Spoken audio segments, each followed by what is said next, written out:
first speaker in this session is Pascal Lee.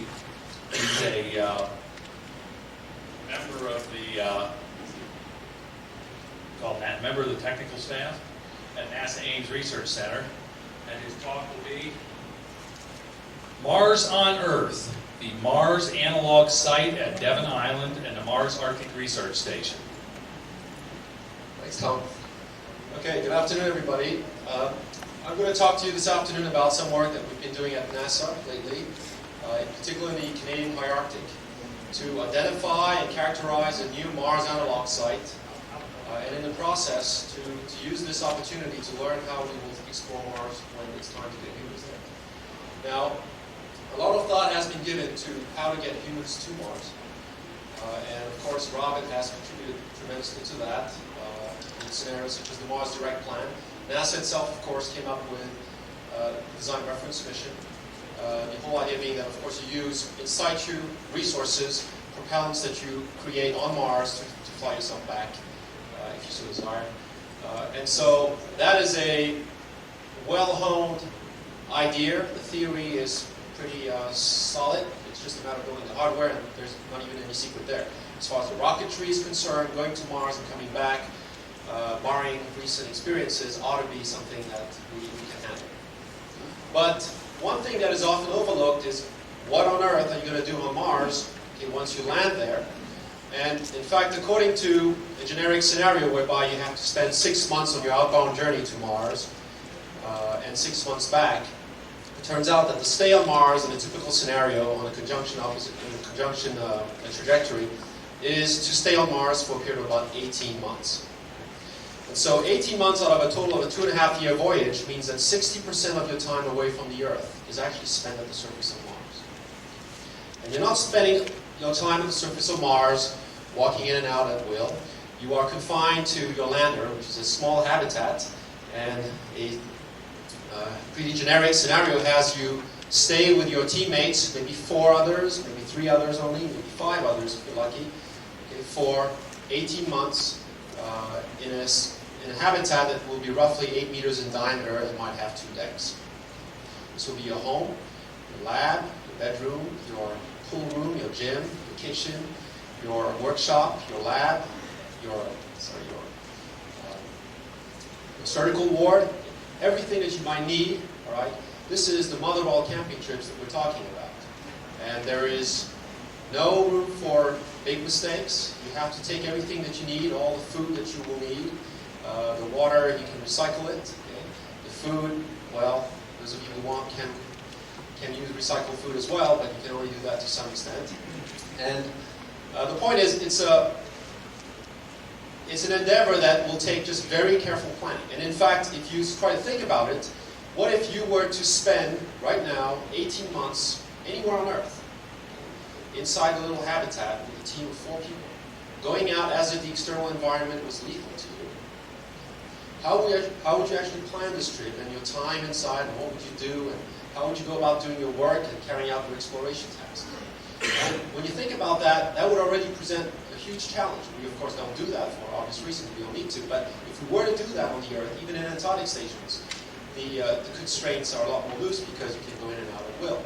And that is actually a big, big problem that we have to gain experience on and learn how to handle if we're to send humans to Mars effectively. When the time comes, I think that we will send humans to Mars for many more reasons than science. But once you get there, it's very clear that the first people to go to Mars will not be establishing banks or law firms. Okay, they will come later. You will be there to do science. And that's why science, the geology, potentially the biology that you will be doing on Mars will be the drivers of your engineering. That is what you will need to do. That will be a criterion for mission success beyond your mere survival for 18 months on Mars. And so what we're doing on Devon Island is use this opportunity of studying the geology and the biology of this extraordinary place, and at the same time do everything we can to learn about how humans will explore Mars when the time's to go there. So, very quickly, this is the planet that you want to go to in this case. I'll spare you all the details, you know everything about Mars, I'm sure. So let's go to the next slide. Eye control. There you go. This is the surface of Mars. You can characterize the surface of Mars as a polar desert. It is a cold, bone dry, rocky or sandy environment. The atmosphere is dominated by carbon dioxide by 95%. It's unbreathable. The atmospheric pressure is of order 6 to 10 millibars. It's equivalent to what you have on the Earth at about 100,000 feet of altitude. And it's not something that you need a spacesuit like the shuttle bulky ones to survive it. For example, Joe Kittinger, who in the late 50s leaped out of stratospheric gondolas, okay, jumped out of 114,000 feet, right, and free fell for half an hour, reaching almost the speed of sound. Okay, we don't do these fun things anymore. I don't know why, but the fact of the matter is he was just in a high pressure altitude suit, okay, and survived pretty well. He did that twice. So there you go. There is also a radiation environment. You get some cosmic rays, certainly some solar particles, also micrometeorite hits. The ultraviolet flux is pretty dramatic. It's about 800 times on what you have on the Earth under the worst ozone hole in the polar regions. Okay? So you will tan 800 times faster on Mars. Of course, the temperature variations are pretty stark as well, but much milder than on the Moon, and that will make for a thermal regime from an engineering standpoint, it's a lot easier to handle. And also you have a diurnal cycle of about 24 hours and 37 minutes. That is a big advantage in terms of operating on this surface. Okay, so one of the things that you can do to study Mars, of course, is to go there. Another is to prepare your trip and to study Mars by analogy to the Earth. This is, of course, a well-known picture of Olympus Mons. And of course, we claim that it's a volcano, even though we don't have a sample from Olympus Mons. We never landed there. And we just claim that it is a volcano because, by comparison to what volcanoes look like on the Earth, it just looks like a volcano. Right? And having said that, in terms of the scale, the sheer scale of this feature, there's nothing that compares to this really on the Earth in terms of volcanoes. This is something that's about 600 kilometers in diameter at the base and 27 kilometers in altitude, in height. And so this is a comparison between Olympus Mons' profile and Mount Everest, just to make it hit home. That when we call Olympus Mons a volcano, there's an interpretation there. But this is actually probably correct interpretation. One of the good places to go to study Mars-like environments on our Earth is the Antarctica. Antarctica is the coldest, driest, highest altitude continent on our planet. It's also the windiest. However, most of it is an ice cap.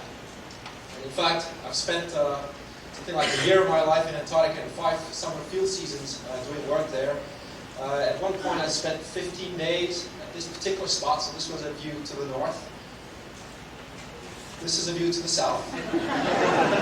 And the point here is that although climatically it is probably what you have closest to Mars today, even though it falls quite far short from the extreme that you have on Mars, it is not an environment that's conducive to practicing the exploration of Mars. There are no rocks for you to collect. There are many other aspects of the place, like many months of darkness that really make this an un-Mars-like environment. Of course, we might land one day in the polar regions, but this is not for the immediate future. So, another place that we've been exploring lately is Devon Island. Devon Island, here we see it. If I can focus this. There we go. Okay. Devon Island is in the Canadian High Arctic. It's beyond the Arctic Circle. It's dotted there on the lower left map. And it's the largest uninhabited island on our planet. It's about the size of West Virginia. It bears one of the highest latitude, in fact the second highest latitude terrestrial impact crater called Houghton Crater. It's 23 million years old, 20 kilometers in diameter. And the only way to get there is to fly to Resolute on a nearby island, on Cornwallis Island, and then to charter a small twin otter or a helicopter to get you over to Devon Island in the summer. And of course, once you get there, you are the population of Devon Island. One thing that's noteworthy is that this is a part of the high Arctic that really can be characterized as a polar desert. Unlike, for example, Alaska or even islands farther north, which have more snowfall and are rather wetter, this particular area of the high Arctic is actually very, very dry. The precipitation is low, and it qualifies really as a polar desert. And polar deserts in the northern hemisphere are extremely rare. There are none in Siberia. Most of it is taiga or tundra. The bulk of Alaska is tundra. And so this is an environment that is absolutely unique, in fact, in terms of its scale in the high Arctic. Okay, so this is what Halton Crater looks like in a radar image combined with topography information. Just to show you some features of interest, we established our base camp here. At least we've done so for the past 3 years. But beginning this year, and to establish the Mars Arctic Research Station of the Mars Society, we'll be setting up camp here on the southwestern part of Von Braun Planitia. Now, Halton Crater is an extraordinary place, and I'll just show you some pictures here to demonstrate that. Okay, first of all, the approaches of the crater. This is what the place looks like. It is really a polar desert. There's very little vegetation to speak of. It's a dry place. Cold most of the year. The average temperature there is minus 15 degrees C year-round. Although in the summer, temperatures can go above freezing quite frequently. This is what the crater interior looks like. And here you are standing inside Halton Crater looking out towards the east. And that's the plateau of Devon Island that you see stretching out in the distance. What's remarkable in this picture is this gray stuff. The gray hills that you see, okay, were rocks that were once airborne. They were airborne, ejected into the sky several tens of thousands of feet high at the time of the impact, which involved probably a bolide or an impactor that was about 1 kilometer in diameter. Okay? And these rocks that were excavated and thrown up into the sky rained back down and draped the landscape with this ash-like deposit that we call the impact breccia. So this is an impact-generated fragmentary medium that today is permeated with ground ice, and therefore is one of the closest natural analogs that we have for the Martian regolith. This is just to show you the diversity of terrain. Maybe we could turn the lights down here a little more. Thanks.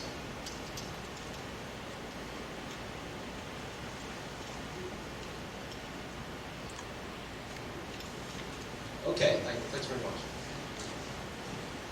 So just to show you diversity of terrains, we have lakes that freeze pretty much, that are frozen pretty much most of the year, except in the middle of July. Blocky, rocky terrains, smoother grounds. What's whitish or gray in the distance is not at all snow. That's the ashfall that really contrasts strikingly with the rest of the landscape. Okay. And so there you go. This is the capital of West Virginia when we're there. All right, and this is Devon Central. And so one thing that you'll notice when we establish a field camp at a site like this is that, is that you establish the social area, the common tents here in the middle. Focus this a bit. Okay, the common tents on the middle, we have a lab tent in there. This particular lab tent, for example, had something like 13 laptops at a time and 10 people at the base camp. We were, of course, sending email to each other within the tent, one of the most geeky places in the Arctic. And then you have this social dome. Behind that, the biology lab, the kitchen. This is the bathroom. Helicopter fuel here. This is a robotic helicopter hangar. This is the men's room. And here you have our individual tents. And the idea here is that you do not want to sleep in the social areas, which is where the kitchen is, because in case a polar bear shows up, sleeping sort of away from the food will buy you that much time. And as you can see, the tents are set up in some sort of a musical chair situation where you can just run. Okay, so I'm going to talk a little bit about science because that's the driver of your engineering on Mars. What are the types of things that make this place relevant for the human exploration of Mars when it's time to go there? And of course, we're interested in the science per se, but I'm not going to really emphasize that too much. I just want to point out those aspects that are relevant to the human exploration part. And so one of the important pieces of our work up there is geology. You're dealing with an impact crater that dumped a lot of heat in the target at the time it formed. And this is a rendition, a painting by Mike Carroll, that shows you how in the immediate aftermath of the impact event, there were hydrothermal vents going off and sort of an anomalous temperature regime that prevailed at this site. And this is important in the context of Mars because, of course, you're dealing with a planet that might not have had much heat to deal with most of its history. And so volcanism and impacts are probably have been an important place for liquid water to be available on Mars throughout its history. And if there was liquid water at those sites, maybe you can find signs of prebiotic chemistry or life. And so we need to identify a site like this where these hydrothermal vents occurred, and how would we recognize it if we were to go to Mars? This is a place where you can see an example of this. just to show you a breached chimney, okay, with all the yellow staining from the oxides that were deposited and the copper sulfides and sulfates that were associated with this hydrothermal vent. So looking for these things is of relevance to Mars. And then impact craters on Mars are thought to have been occupied by lakes after they formed. And in fact, many craters on Mars, you will notice, like the one down here called Crater Pollock. See the shadow? There you go. Many of these bear these dirty bathtub rings, and in the middle of the little whitish deposit, which might be a salt deposit or a playa deposit, it might be clays or salts or something like that.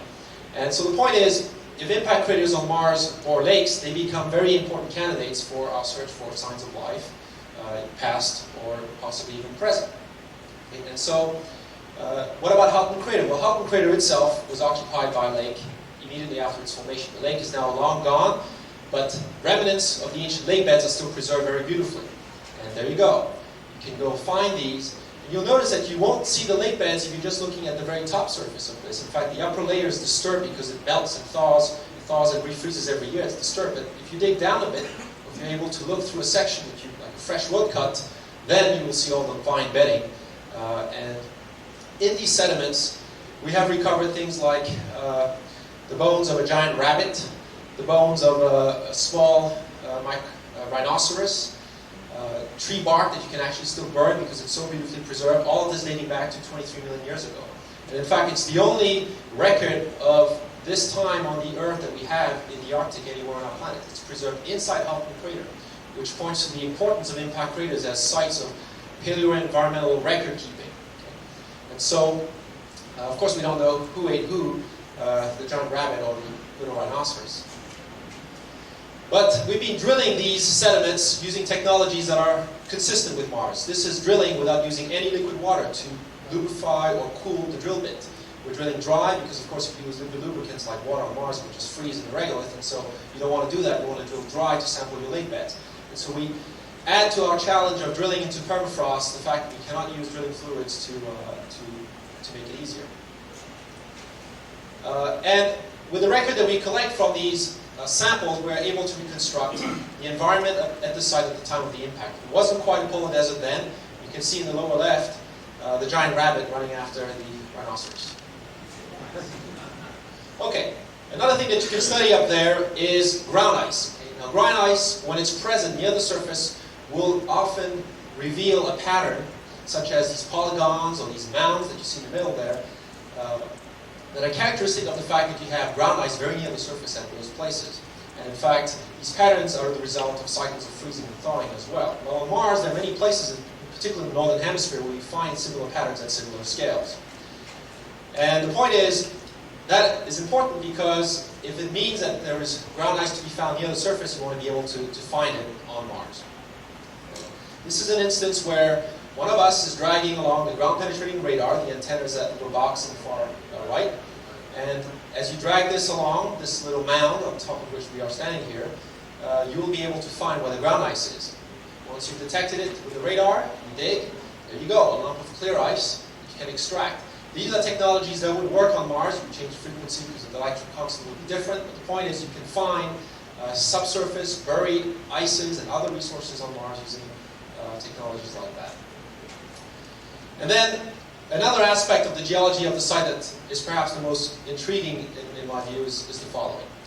We have all these ancient valley networks on Mars, and of course we don't understand how they were formed, but the prevailing theories are that they were either formed by rainfall followed by runoff, or water coming up from the ground either in hydrothermal spots or just because the place was warmer. And the water would trickle then down the valleys and carve these valleys. Well, the big problem in all these scenarios is that they imply that the climate on early Mars, at the time these valleys formed, was warm. And there are many reasons why it's difficult to make a warm climate on early Mars. For one thing, the sun was 25% dimmer than it is today, and also you would need to invoke a very thick Martian atmosphere, and also the planet is actually farther from the Earth than it is today. The planet is farther than the Earth from the sun. So it's very difficult to create. It's easy to say early Mars is wet and warm, but it's very difficult to do. And of course, the big assumption in all these scenarios is that, well, water had to be flowing at the surface to carve these valleys. When in fact, we found in the Arctic instances where similar networks, at least morphologically similar networks, were formed, but underneath ancient ice covers and not exposed in open air. And the big importance of this realization is that perhaps these valleys on Mars do not imply a warm climate early in Mars' history. Perhaps they were formed under ice covers, and the ice would have been made available by impacts of volcanism under a cold climate, and whenever water is present in the atmosphere under the cold climate, it would just condense out, and the ground being warm from an early planet, early young, volcanically active planet, would then melt the ice covers from underneath. The point is, you do not need to invoke a warm climate to explain valleys on Mars.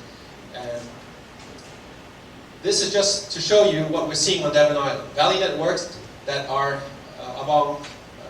at scales that are similar to the smaller ones that we see on Mars. And they're very bizarre in a number of ways. I just won't go into details. But these guys were not formed by any of the mechanisms that are proposed for valleys on Mars today. They were formed underneath ancient ice covers. There you go. And one way you can verify this is to go to the eastern ice cap on Devon Island, where the ice cap is furiously melting today, and verify this for yourself, because here you see the edge of the ice cap there.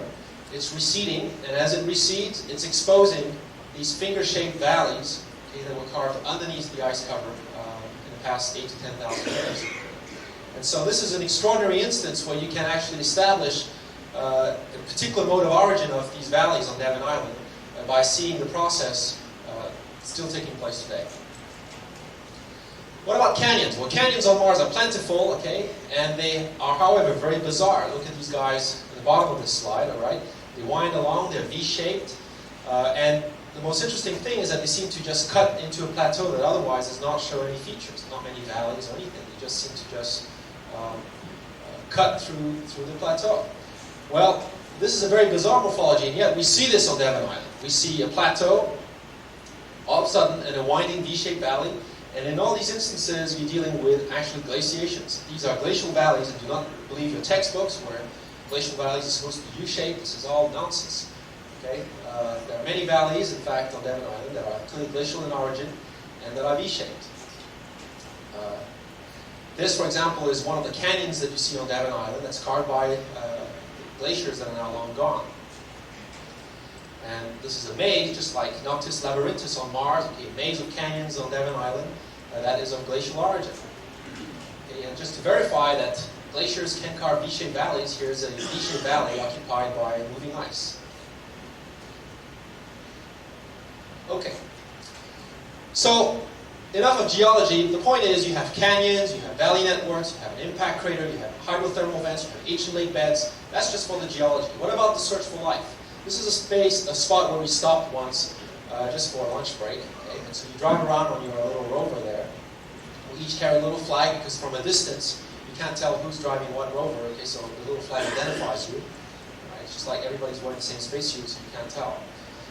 In any case, this place seems barren. There doesn't seem to be any obvious sign of life, and yet, well, we still can't see it here. Just took a picture of this big block of salt. It's gypsum salt. But then if you pry it open, you will find this gray fuzz inside. Now, this gray greenish fuzz is actually cyanobacteria. These are little endolithic communities, simple microorganisms that are thriving happily, minding their own business inside this little rock there. And in fact, you've disturbed their day there. They are protected from the winds, they're protected from the cold, they're protected from the ultraviolet environment that's relatively hostile up in the Arctic. And at the same time, the nooks and crannies in which they lie can trap some moisture because otherwise the air is pretty dry for these things to be happy. The point is, the fact that we don't see life on Mars doesn't mean anything necessarily. You have to be aware of the fact that life has a way, especially microscopic life, to find niches in a variety of places that you would never have guessed if you didn't have this kind of experience. Other aspects of life in the extreme can be found, for example, at the bottom of some of these lakes. As we've said, there might have been lakes early in Mars' history, and these lake bottoms, of course, are places where life might have begun. And of course, you're talking about simple life forms, microorganisms. Well, at the bottom of some of these lakes, inside Halpin Crater, we find rocks, and on these rocks, and underneath them, there are colonies of algae and cyanobacteria. The colonies of algae and cyanobacteria on this rock are exactly identical. The ones on top are the same as the one at the bottom. The ones at the bottom show up as greenish because they are basically exposed nude. And that's because this rock is sitting at the bottom, and the bottom part is not exposed directly to the incoming ultraviolet light from above. And so these organisms, the greenish fuzz, doesn't need to protect itself from the UV. But the organisms that need to colonize the top of the rock, okay, can't just live there and be exposed in their green beauty. They have to surround themselves and secrete these gel balls, okay, that are made of a compound called skytonemine that protects them from ultraviolet radiation. This is material that is very resilient to ultraviolet light. Okay? And what's important here is the following thing. Long after the organisms have died themselves, these gel balls survive. They are meant to survive. They're meant to not weather away. They're meant to be extremely, it's like superplastics, okay, that will not weather on timescales that are even geological. Okay? And so the point is, what we may be looking for on Mars might not necessarily be the fossils of the organisms themselves, but perhaps signs of such secretions, signs of the fact that early organisms on Mars would have needed to protect themselves from a harmful high-dose ultraviolet environment. And then, I've talked about geology, biology. Let me move on to the final part here, which is human exploration. Why is it that this place is actually relevant from an operational standpoint to human exploration? Well, first of all, we go exploring each with our own ATVs, all-terrain vehicles, and that's proving to be pretty much the way to go. And I wouldn't be surprised if our lessons learned at Houghton essentially be transferred to how humans will explore Mars even on early expeditions.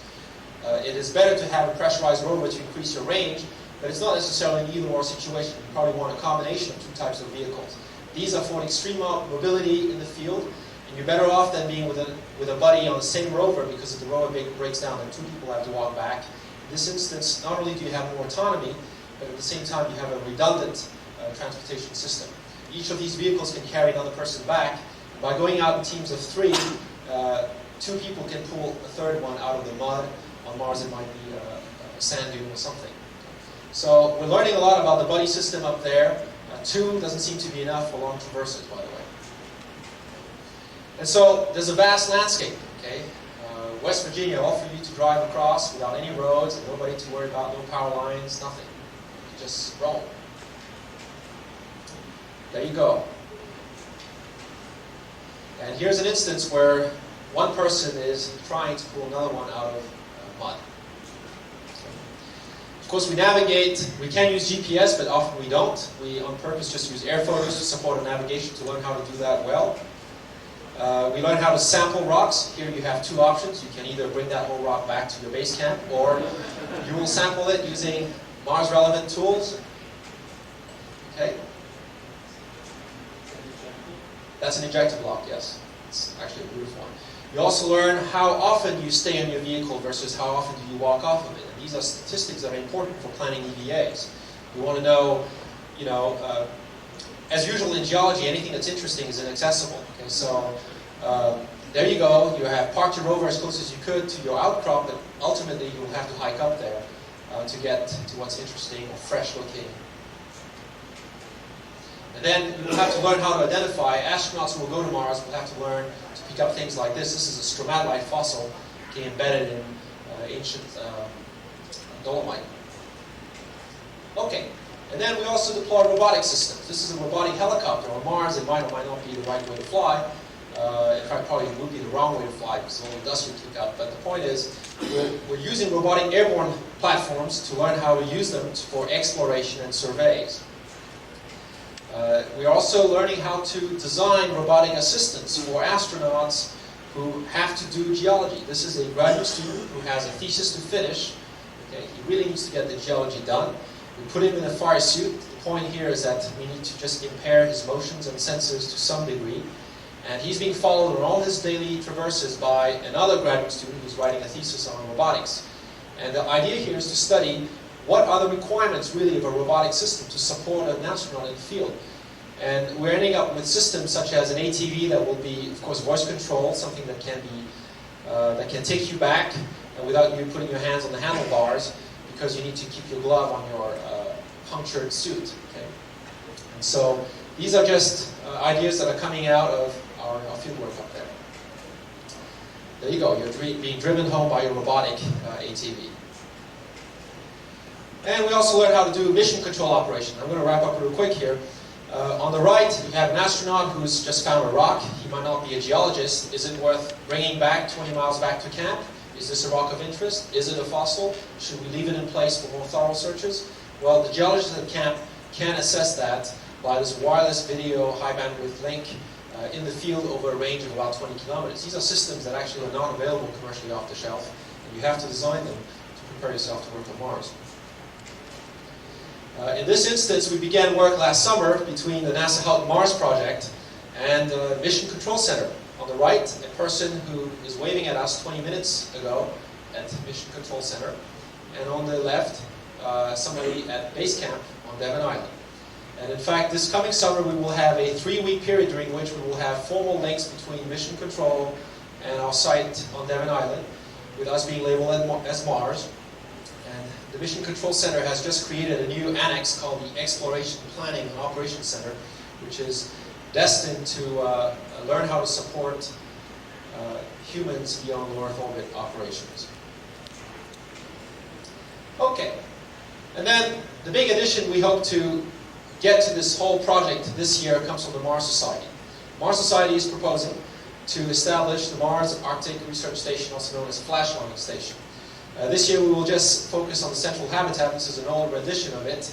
Robert showed you a couple of newer view graphs of it yesterday. And of course they are available for you to look at on our website at the Mars Society at www.marssociety.org. But there you go, 8 meters in diameter, 2 decks. We will erect this summer. It will be pretty plain inside, nothing much. We want to start with a clean slate and learn how to work and operate on Mars out of a facility like this. It will be crewed, initially at least, with 6 people. We'll probably work out that way down in terms of crew numbers as time goes by. For now, the only plan is just to have it operational in the summer during the field season. Ultimately, we might do year-round operations, although it becomes somewhat less relevant because you lose, first of all, you have continuous daylight in the summer, but then you have continuous darkness in the winter, and then you have snow on the ground in the winter as well. And of course, you can't do EVAs to look at rocks or study life anymore. That was a dog, a polar bear guard dog. This is just a picture I took a few years ago of one of the shortest days I've experienced. This was sunrise on the right at 11:30 a.m. and sunset at 1:30 p.m. But that's why it becomes less relevant to operate year-round. Okay. But we will test out systems like this rock saw, which in fact was taken to Antarctica a few months ago. And what you have on the left is a rock saw, what you have on the right is a polishing table. We'll establish that inside the Mars Arctic Research Station this year. The green stuff on the extreme right is frozen antifreeze. Okay. And of course, there are aspects of the place that are not good Mars analogs, as far as we know. For example, this is a polar bear on the lower right. Okay, do you see it? Thanks. And a polar bear at Thomas Paine Canyon, okay, on Devon Island. We name a number of these features because this is pretty much virgin territory. But polar bears are an actual serious threat, okay, and not to make too long of a story, we rent dogs and ran a dog pretty much in Resolute, okay, and this is Bruno, who died a couple of years ago. But since then, last summer we hired Phobos and Deimos, okay, 2 little young pups. We were told they were trained to guard against polar bears. This is what they spent most of their summer doing. I learned a couple of days ago that one of the 2 actually drowned and fell through the ice in the winter, okay, but we will be hiring the other one and her newborn son as new guard dogs this summer. Okay, so just in case, we also carry shotguns. Okay, this is Samson Udubak, an Inuk student who's actually interested in Mars exploration and astronomy. He wants to be an astronaut when he gets into the real world. Okay. So to plan this coming fuel season, just a couple more slides. The U.S. Marine Corps is supporting us at NASA. We've requested that they paradrop heavy equipment, and in fact, parts of the Mars Society, Mars Arctic Research Station HAB will be paradropped at Von Braun Planitia this summer by a U.S. Marine Corps HERC chartered by NASA. What we delivered last summer was rice and pasta. So what you have on the left is a ton of pasta, and on the right is a ton of rice. Okay, and this is the site at Haynes Ridge, Von Braun Planitia, Houghton Crater, Devon Island, Nunavut, Arctic Canada, where we will establish the first simulated Mars landed spacecraft and Mars base on our planet.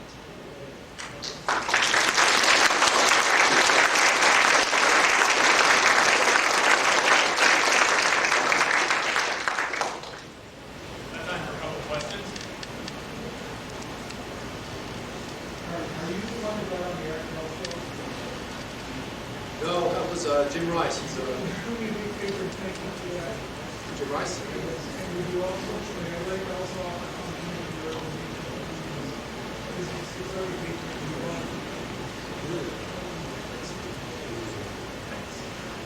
Yes. A couple of months ago, researchers from Western Capital Science released some information about a study on the long duration relaxation of different groups for long duration space flight.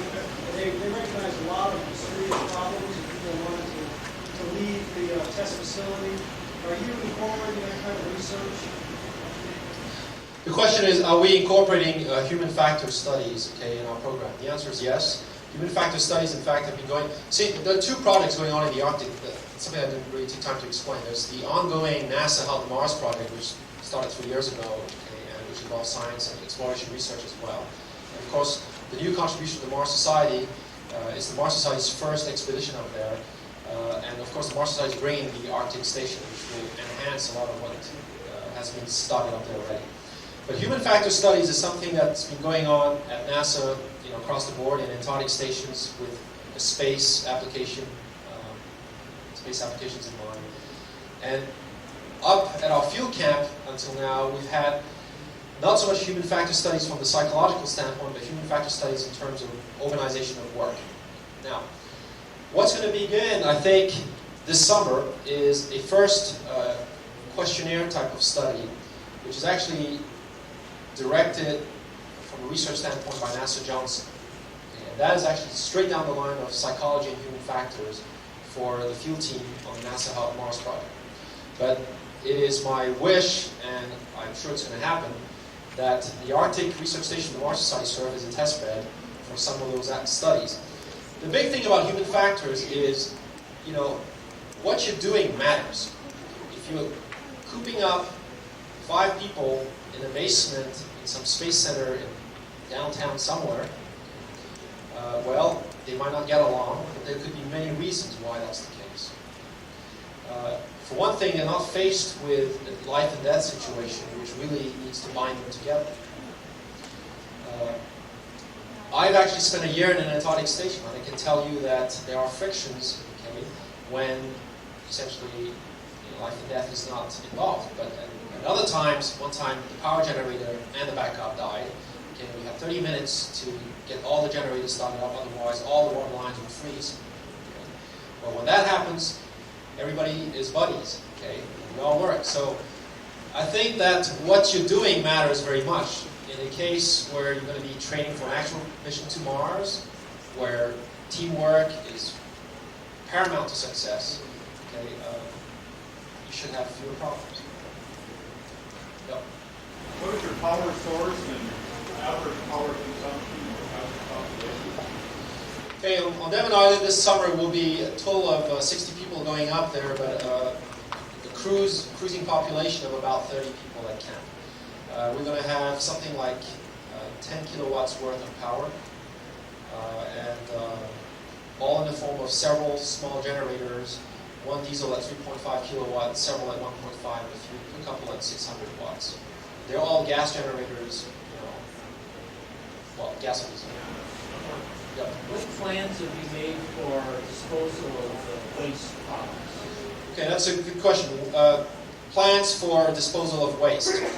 There are several issues to be addressed here. One is sort of the protection of the Arctic environment. Okay, so by definition, we ship out everything that we cannot burn. But in particular, all the urine that we can collect is actually shipped out in empty fuel drums. Okay, that's because we don't want to enrich the ground in nitrogen, okay, which then creates these little oases in the Arctic where they live would be otherwise not. So it's very important to do things like that just to protect the site. But in terms of the Arctic Station in particular, okay, we will, for now, just take away the gray waters and urine, okay? But certainly it's one of the, if not next summer, in year 3, we will have a recyclable water system. And these things are actually operational. It's just a matter of fitting it into the Arctic lab. Other things are less operational. The complete air recycling system, for example, is not completely operational yet, at NASA at least. Neither is the food recycling. Might we have a storage area though, like the solid waste, like drums or Yes. packages Yeah. of stuff? Yeah. And then we ship all that out. For now, yeah. You have to understand, this is, anybody who will claim that this is a fully simulated Mars habitat, okay, is getting it wrong. The idea here is to learn how to operate and do good work on Mars. The opportunity that we have here is not a simulation of science. We're not in Arizona or Utah pretending that we're learning about the geology. We're engaged every day in the process of learning about this place. And that drives the behavior of people inside, and what we do in the activities, how we need to communicate with other people around the world. That's the type of stuff that we want to learn to do from here. The many other aspects, like recycling and all that, we can do in basements at Johnson or elsewhere.